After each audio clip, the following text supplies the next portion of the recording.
What up friends, I'm James, your host, and today I'm going to be reviewing the new N.Flying mini album, Spring Memories. This is the newest mini album from the K-pop boy group slash rap rock band N.Flying, and with this mini album, in comparison to their prior work, it sees them moving in a more stripped back direction. In doing so, they create a slightly more poppy and lighter atmosphere compared to their prior work, which was very upbeat, very alternative rock inspired, and a lot of the songs in the past just don't have this sort of delicate touch that this album provides, so let's see how they did. Now with the first track, Spring Memories, we definitely do get a spring vibe from the intro alone here. It has some great theming to it, to the innocent whistles and the laid-back guitar that kind of hums along in the background. There's a lot of delicate vocals here too, with a lot of members staying in their higher ranges.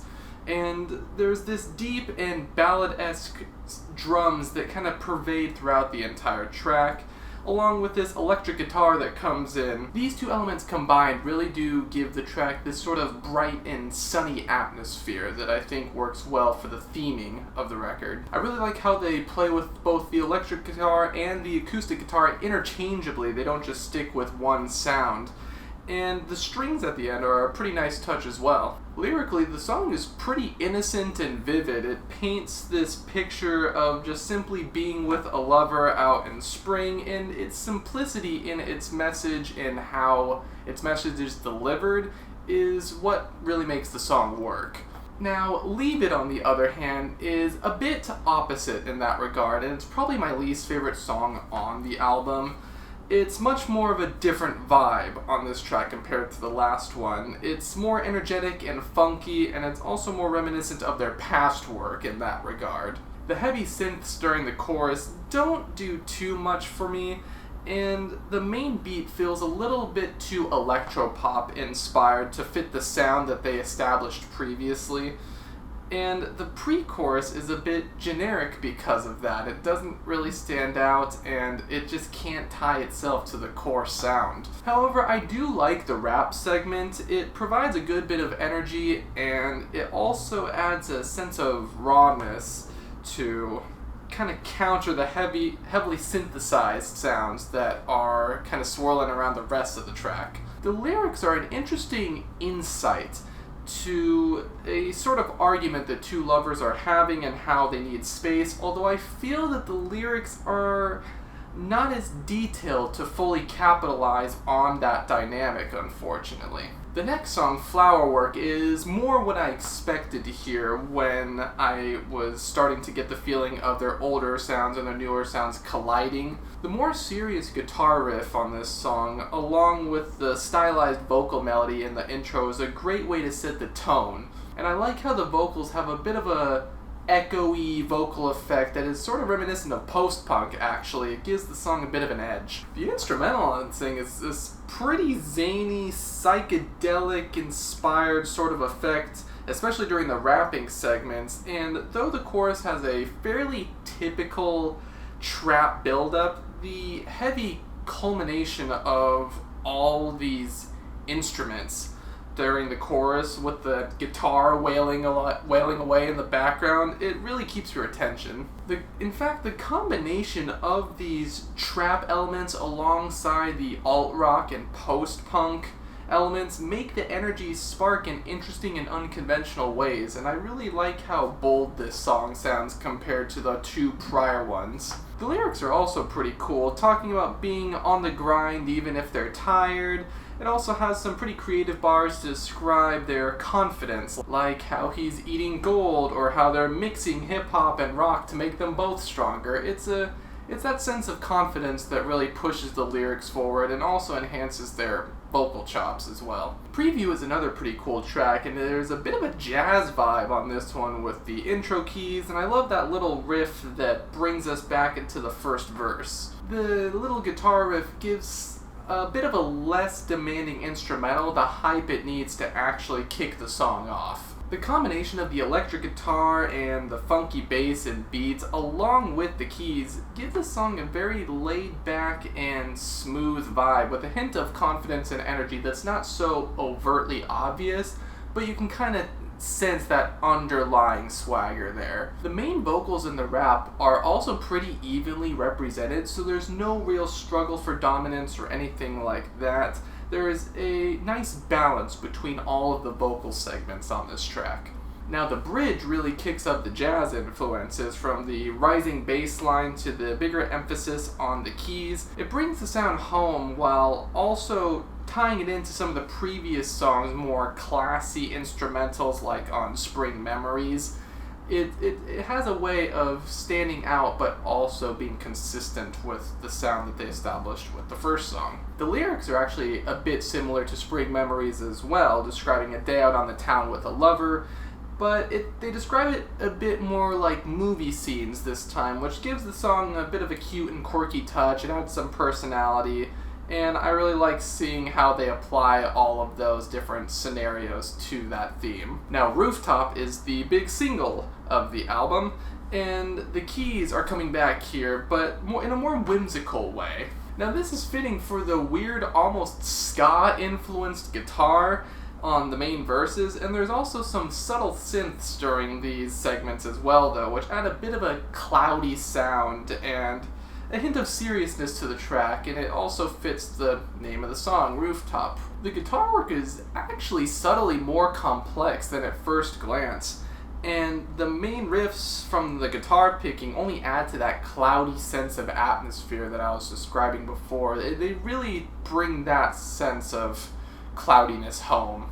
The chorus is also catchy as hell, and it's probably one of the best moments vocally on the album as well. The keys and the guitar solo just wailing away in the background during the bridge and the last chorus add a nice bit of energy to the track, even though it was not exactly the slowest track before. Though I kind of wish that the solo got more attention and they maybe removed the vocals just for that part, because it's a pretty nice element of the song and it would help kind of break up the pace a little bit better, also make it stand out a little bit more from the other tracks. Not that it needed it too much, but I think it would have been nice to bring the guitarist and the guitar solo a little more attention. Lyrically, it's pretty fitting to the spring theme, also kind of tying into Spring Memories a bit, where they're talking about watching the stars at night on the rooftop with someone you love, and this sense of love and nature are pretty common themes across this mini-album, actually. And it's nice to have different ways to express them, too. It's not just the same old metaphors, the same old wordplay. They're actually describing different scenarios and different ways of showing and representing the sense of nature and love and things like that. So that's pretty cool. Like a Flower is the last song on the mini-album, and it's a slower song that kind of brings us back to where the album started from an instrumental standpoint rather than a lyrical standpoint. It's mainly an acoustic guitar ballad with very delicate vocals, and I like how the keys and strings and drums are used to complement the guitar, and they don't take up too much space on their own. They're clearly meant to enhance and not to take the spotlight. And even when the drums do come in a bit more, they leave room for the vocals and the rap segments.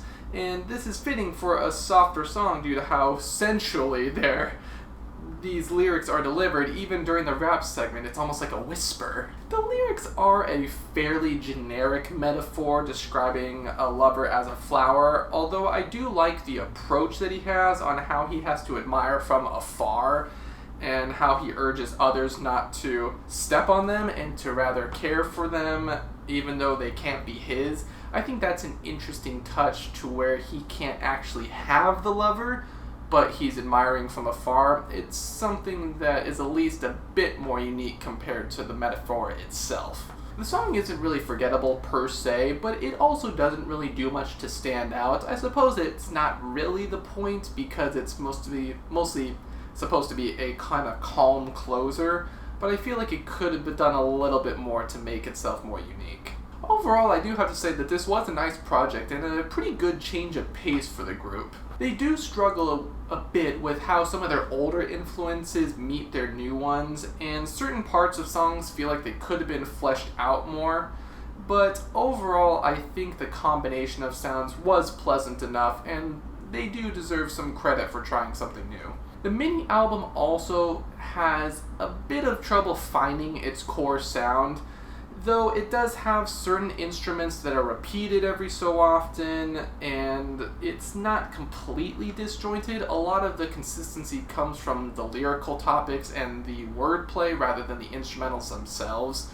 But I feel like there could have been a bit more consistency, especially with such an iconic sound from Spring Memories. They could have spread that out over the songs a bit more, I feel. But overall, I thought this was pretty good, pretty enjoyable. I am feeling a light 7 on Spring Memories and Flying. I remembered both of those names because I'm a fan, don't come after me. But, of course, now we have to talk about the album cover. And I really like this album cover a lot. It's very simple. It's very kind of organic in nature. The photo of them is very serene, it's very clear, it's just them sitting down in very nice and white outfits along with the very white background of the actual cover itself.